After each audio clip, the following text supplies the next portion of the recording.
Oui, parce que c'est la Vierge Marie est celle qui nous ouvre à l'espérance, en étant celle qui nous aide à faire tout ce que veut son Fils.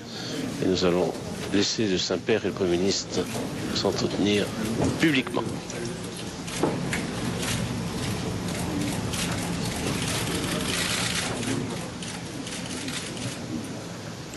Voilà l'intervention de François Fillon, Premier ministre. Ces 4 journées passées parmi nous resteront dans l'esprit de très nombreux Français comme un grand et un beau moment de partage.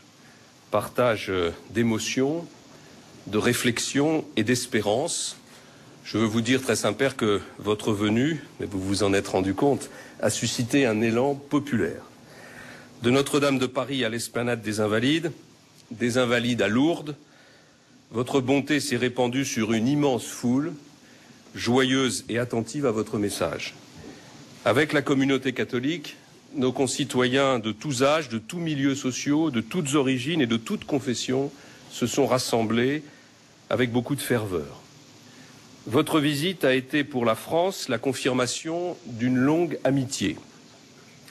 Dans l'avion qui vous amenait vendredi à Paris, vous avez déclaré votre attachement personnel à notre langue, à notre culture et à notre tradition intellectuelle. Vous savez que cette tradition est nourrie de débats constants, de propositions, de contestations. Au Palais de l'Élysée, vous avez contribué à la réflexion que la République conduit depuis 2 siècles sur ses rapports avec les églises. Vous avez rappelé que la séparation fondamentale de l'Église et de l'État ne les empêchait ni de dialoguer, ni de s'enrichir mutuellement. Au Collège des Bernardins, entouré des représentants du monde de la culture, votre rayonnement intellectuel a donné à votre message d'espoir et de vigilance une portée universelle. Vous nous avez invités à emprunter le chemin de la raison et de la parole pour progresser en humanité et en spiritualité. Vous avez mis en garde notre civilisation sur ses faiblesses matérialistes, ses pulsions guerrières, ses fanatismes.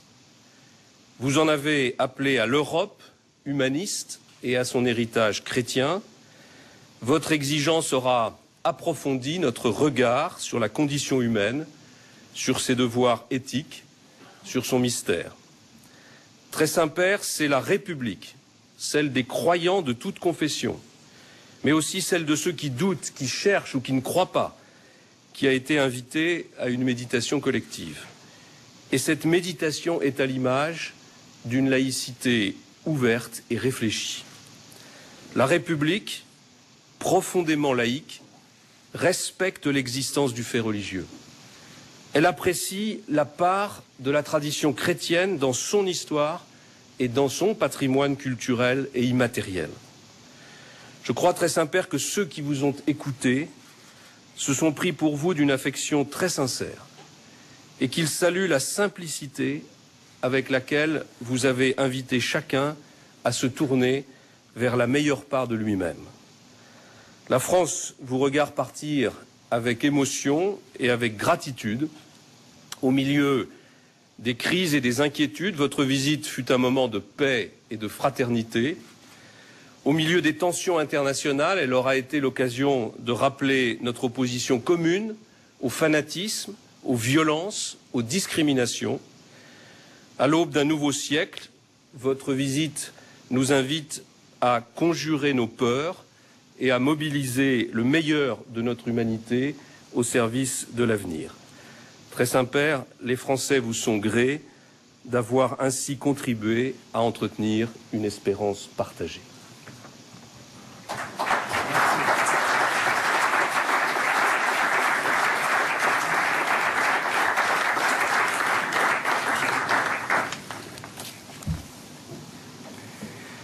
Monsieur le Premier ministre, chers frères cardinaux et évêques, autorités civiles et politiques présentes, mesdames, messieurs, au moment de quitter dans son regret le sol de France, je vous suis très reconnaissant d'être venu me saluer en me donnant ainsi l'occasion de dire une dernière fois combien ce voyage dans votre pays a réjoui mon cœur.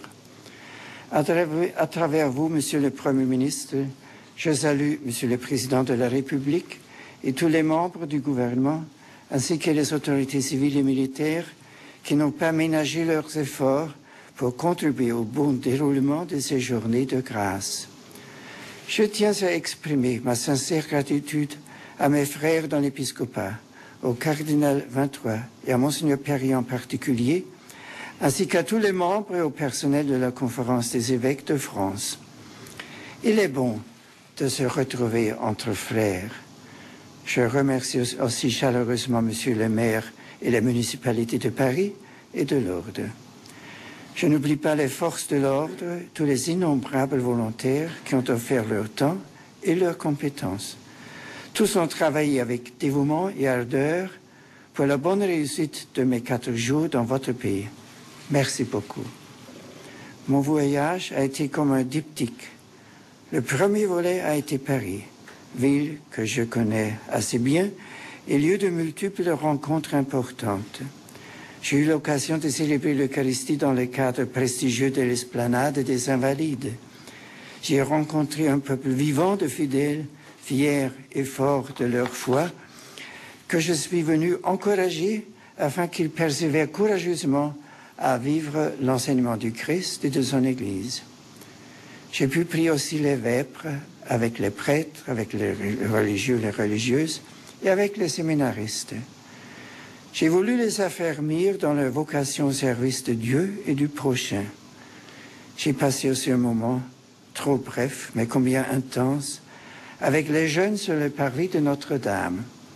Leur enthousiasme et leur affection me réconfortent. Comment ne pas rappeler aussi la prestigieuse rencontre avec le monde de la culture, l'Institut de France et au Bernardin. Comme vous le savez, je considère que la culture et ses interprètes sont des vecteurs privilégiés du dialogue entre la foi et la raison, entre Dieu et l'homme. Le second volet de mon voyage a été Lourdes, un lieu emblématique qui attire et fascine tout croyant, comme une lumière dans l'obscurité de nos tâtonnements vers Dieu. Marie y a ouvert une porte vers un au-delà qui nous interroge et nous séduit. Maria porta celi. Je me suis mis à son école durant ces 3 jours. Le pape se devait de venir à Lourdes pour célébrer le 150e anniversaire des apparitions. Devant la grotte de Massabielle, j'ai prié pour vous tous. J'ai prié pour l'Église. J'ai prié pour la France et pour le monde. Les 2 Eucharisties célébrées à Lourdes m'ont permis de m'unir aux fidèles pèlerins. Devenu l'un d'eux, j'ai suivi l'ensemble des 4 étapes du chemin du Jubilé, visitant l'église paroissiale, puis le cachot et la grotte, et enfin la chapelle de l'hôpital. J'ai aussi prié avec et pour les malades qui viennent chercher apaisement physique et espoir spirituel. Dieu ne les oublie pas, et l'Église non plus. Comme tout fidèle en pèlerinage, j'ai voulu participer à la procession au flambeau et à la procession eucharistique. Elles font monter vers Dieu supplications et louanges. Lourdes est aussi le lien où se rencontrent régulièrement les évêques de France pour prier ensemble et célébrer l'Eucharistie, réfléchir et échanger sur leur mission de pasteur. J'ai voulu partager avec eux ma conviction que les temps sont propices à un retour à Dieu.